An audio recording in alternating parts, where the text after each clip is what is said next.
So today we will now do the MCQs of the forest resources.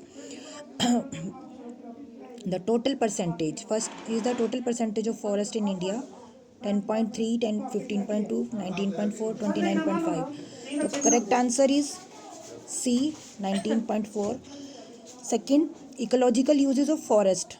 A. Rainfall. B. Timber. C. Furniture. D. Raw materials. And ecological balance की जहाँ तक बात आती है बेटा, timber, furniture और raw material भी uses में ही आते हैं, बट ये इकोनॉमिकल यूजेस में आते हैं, इनसे अर्निंग होती है, ये हमारे इकोलॉजिकल यूजेस में नहीं आते. तो answer is A, rainfall. Third question, deforestation causes. First is desertification, B global warming, C droughts. तो तीनों की तीनों, अगर हम पेड़ काटेंगे, कटिंग ऑफ ट्रीज करेंगे इन मास नंबर, तो डेजर्टिफिकेशन भी होगी, उससे ग्लोबल वार्मिंग भी होगी, टेम्परेचर बढ़ेगा, क्योंकि जो ट्रीज़ हैं वो CO2 एब्जॉर्ब करते हैं, तो ग्लोबल वार्मिंग कम करते हैं. 55% ट्रीज़ जो हैं वो कंट्रीब्यूट करते हैं toward the global warming. C's droughts. Droughts भी क्योंकि रेनफॉल के अंदर ये बहुत ज़्यादा पार्टिसिपेट करते हैं, तो डिफॉरेस्टेशन की वजह से जो ड्राउट्स हैं वो भी होते हैं. तो all of the above is the correct option over here, that is D. Fourth, temples of dam.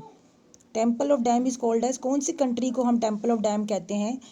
A Pakistan, B Bangladesh, C India, D none of the above. तो करेक्ट आंसर बेटा इसमें आपका है, इसमें करेक्ट आंसर आपका है इंडिया. इंडिया को हम टेम्पल ऑफ डैम्स भी कहते हैं, क्योंकि यहाँ छोटे बड़े 1500 से लेकर 4500 तक के डैम्स हैं. Fifth question, disadvantages of dams are. क्या क्या डिसएडवांटेजेस रहती हैं डैम्स की? तो देखो, फर्स्ट ऑप्शन है water logging, B siltation, C earthquakes और D all of the above. जब भी डैम्स बनेगा तो वाटर लॉगिंग भी होगी, सिल्टेशन भी होगी, अर्थक्वेक भी होगा. तो जो इसके अंदर लास्ट ऑप्शन है that is all of the above, वो करेक्ट ऑप्शन है. Sixth, causes of deforestation. Causes of deforestation के अंदर आपका पहला जो है वो है that is growing of trees. Causes होते हैं बेटा कारण, डिफॉरेस्टेशन के क्या क्या कारण है. तो पहला है इसमें जो आप देखिए, ग्रोइंग ऑफ ट्रीज. दूसरा रेनफॉल, एक्सेसिव रेनफॉल हो सकती है. तीसरा शिफ्टिंग कल्टीवेशन, और डी है ऑल ऑफ द अबव. तो देखो, ट्रीज ग्रो करने से तो डिफॉरेस्टेशन होगी नहीं, और ज़्यादा बारिश होगी तो उससे भी हमारी डिफॉरेस्टेशन नहीं होगी. तो इसका मतलब हमारा आंसर क्या है? C, that is a shifting cultivation. उसके बाद है the forest cover in India, और एक नेशन में कितना होना चाहिए.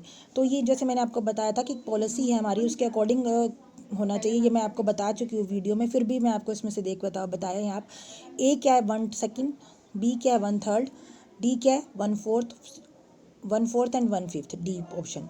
तो करेक्ट ऑप्शन इसमें है बेटा 1/3, 33%, यानी 33%, यानी 1/3 एरिया पे फॉरेस्ट कवर होना चाहिए, ग्रीन कवर होना चाहिए as per the world policy. Then eighth question, moving on the eighth question, evergreen forest are found in. कहाँ कहाँ एवरग्रीन फॉरेस्ट मिलते हैं हमारे देश में? तो मैंने आपको बताया भी हुआ है. तो first option Sundarbans, second option Andaman and Nicobar, C option Maharashtra, D all of the above. Then correct answer क्या है? D all of the above, क्योंकि हर जगह ये सुंदरबन में, अंडमान निकोबार सभी में ये क्या मिलते हैं? एवरग्रीन फॉरेस्ट मिलते हैं. Ninth, advantages of dams. Irrigation facilities, A B electricity, C navigation, और D all of the above. तो ये तीनों के तीनों ही एडवांटेजेस हैं बेटा. इरिगेशन भी करने में हेल्प होती है हमें, इलेक्ट्रिसिटी भी हमें मिलती है. जो बाहर नदी बन जाती है उसके बाहर उसकी में नेविगेशन भी कर सकते हैं, फिशिंग भी कर सकते हैं. तो ये ऑल ऑफ द अबव की जो ऑप्शन है उसको हम क्या बोलते हैं कि मतलब वो हमारी एडवांटेजेस में आएगा. 10th है types of forest in India. क्या क्या टाइप्स ऑफ फॉरेस्ट है इंडिया के अंदर?